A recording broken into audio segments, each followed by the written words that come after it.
avançando para a lição do domingo, aqui um título curioso, um anjo atrasado, irmãos, e o contexto aqui é o livro do profeta Daniel, capítulo 10, versos 1 a 14, que nos vai narrar a história de que Daniel estava orando intercessoriamente pelo povo de Deus e pelas ações da reconstrução do templo. Esse é o contexto que a lição não deixou claro, mas é esse o contexto a que se refere, embora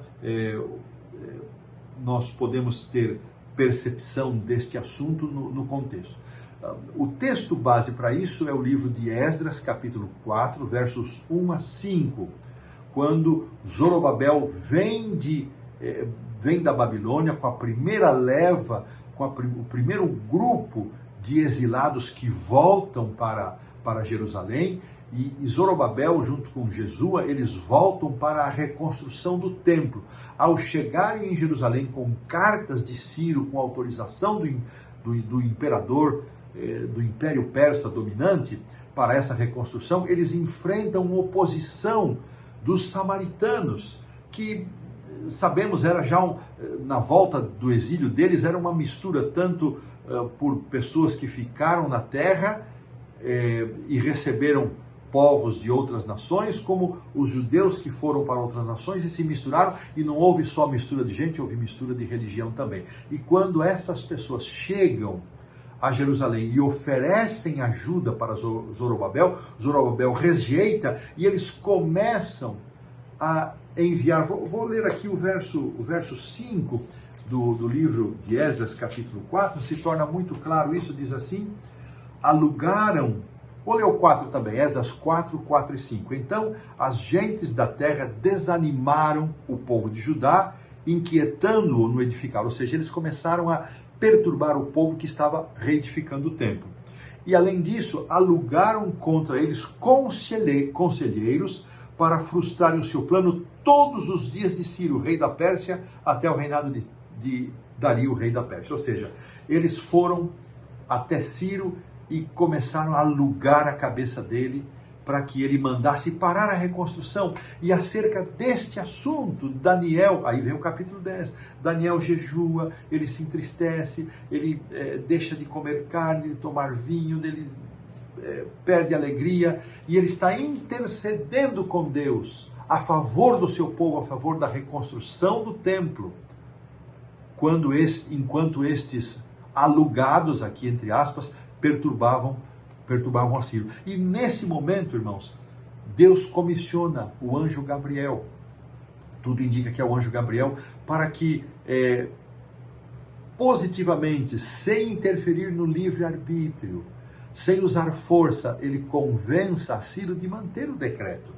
E aqui então tem um texto de Profetas e Reis que está dito o seguinte: durante 3 semanas, Gabriel se empenhou na luta com os poderes das trevas, procurando conter as influências que estavam agindo na mente de Ciro. Ou seja, não só havia gente alugada pelos samaritanos para impedir a construção, para levar Ciro a anular o seu decreto de autorização da reconstrução do templo, como também os demônios, anjos das trevas, estavam ali induzindo Ciro a agir desta maneira. Nesse contexto, temos Daniel orando intercessoriamente.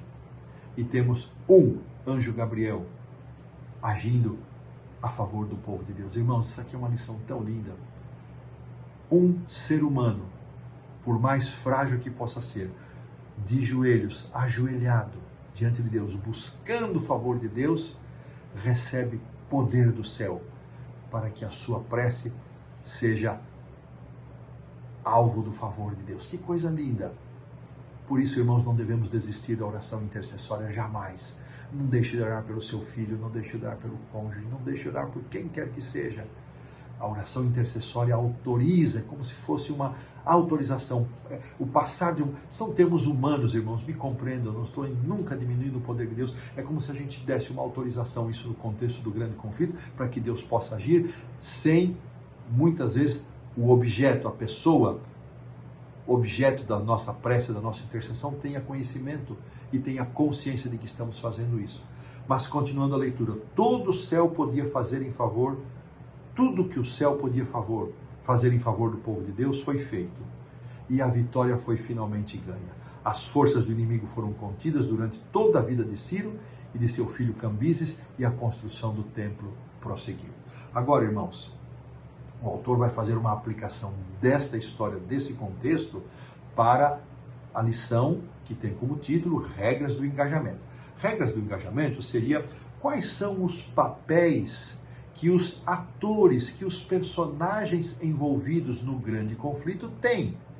Especialmente Deus, seus anjos, Cristo, o Espírito Santo, os anjos, os mundos não caídos, nós, e Satanás e a sua trupe, Satanás e os demônios. Então, regras do engajamento.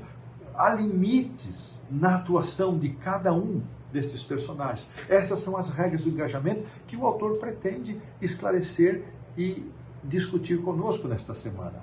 Então, ele dá aqui o primeiro conceito, ele vai aumentando aqui domingo, segunda, terça, quarta, ele chega ao ápice do tema das regras do engajamento. Então ele começa aqui no domingo dizendo, para que o conflito cósmico possa acontecer, Deus não pode, não deve exercer todo o seu poder, porque se ele exercer todo o seu poder, ele aniquila o inimigo, irmãos. Aniquilaria esse mundo de pecado. O inimigo precisa receber algum tipo de liberdade que ele conquistou de forma ilegítima, de forma fraudulenta e mentirosa, mas a sua conquista, ao final das contas, é legítima, ela foi aceita. Mas o método foi ilegítimo, mas ela é uma conquista real. E esta liberdade e poder, eles não podem ser removidos arbitrariamente. Por isso, Deus não eliminou Satanás imediatamente. Mas eles são restringidos, há limites para essa atuação. Veja, irmãos, Deus não entregou o domínio do universo nas mãos de Satanás. Ele conquistou, por engano e mentira, o domínio dado aos nossos pais, Adão e Eva, mas esse domínio não é irrestrito, não é ilimitado. Há limites, e esses limites que nós não conhecemos, nós não sabemos onde estão as suas linhas, é que o autor chama de regras de engajamento. Esses detalhes, irmãos, não estão revelados.